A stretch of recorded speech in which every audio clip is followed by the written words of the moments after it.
Yosh qizchalarda ham erta yetilish holatlari ko'p. Ana endi savolim sizga, erta yetilish organizm uchun qanchalar zarar?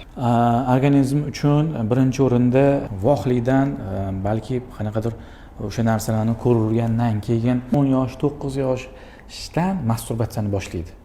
Qaysi sikli kelyapti 9 yoshdan?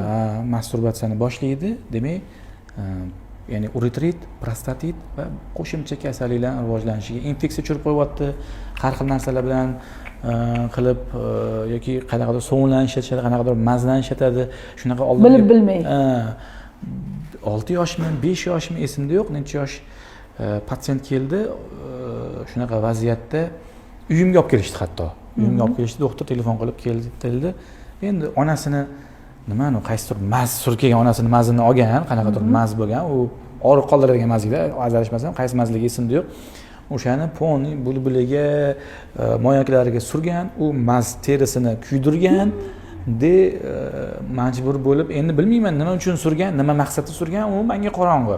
Endi bolalarni ona yuziga surgan, beliga surgan bo'lsa, olib surganda, bolada. Bulbuliga surgan, bulbulining terilarini kuydirgan, ajrub bergan.